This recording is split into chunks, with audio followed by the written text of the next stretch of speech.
આ મોતી આવી ગઈ બધી બાજુ કાળો કાળો દેખાય. अच्छा है ना अंधा ના આવીને હવારમાં ઊન પૂરી બે બાઇક ને નવરાવી છે. અત્યારમાં બાઇક ને નવરાવવાનું કારણ વિડીયો જોતા રહ્યો હમણાં ખબર પડી જશે. કાં પણ નહીં તૈયાર થજો લાગુ ને એકદમ હીરો. પૂરીને બેહાડી દીધી બાઇક માં. ત્રણ સવારે ભરોટ ઉપડ્યો નક્કી મેમો આવવાનો. હજી ગામ બહાર નીકળ્યા હતા પૂરી બેન તરસા થઈ ગયા. ત્યાંથી પેલા પહોંચી ગયા માળવાળા મેળીમાં. અહીં નાળી રુદરીને દર્શન કરી લીધા. ત્યાં નીકળીને કોડા સમડિયાળા નાઈ ગયું મોરવા. જય લીમડા વાળા રામદેવ પીર. તો રામ નીકળા રે દેવ માણસ નીકળા. હા દા ભાઈ ઓળખી જાય ઈજ છે જે નવરો વિડીયો બનાવે. ભાઈ નામે મેચિંગ થઈ ગયું પ્રતાપ.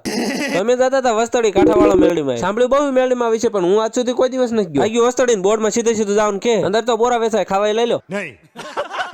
અહીં આ ભાઈ બહુ મસ્ત કામ કરતા છે. ખાલી શ્રીફળ જ આપવાનું વધારે નવર કરી દે. કરી લીધા સામા કાંઠાવાળા મેળીમાં દર્શન. માના દર્શન કરીને ખૂબ આનંદ થયો. કોણ કોના મંદિર આવેલું જરા કોમેન્ટ કરો તો. માહી એમને થોડા ફોટા પાડી લીધા. પૂરી નંબર મોટા રાખવાનો શોખ થયો તો ઈ શોખ પૂરો કરાવી દીધો. 20 રૂપિયા વસૂલ ડ્રાઇવિંગ પૂરી. કાચા માર્ગે થઈને પહોંચી ગયા ચોક. માસી એમના ઘરે રોંડા પાણી કરી લીધા. માસી ભજીયા ખવડાવે પણ કજ્યા ન થાય થારું.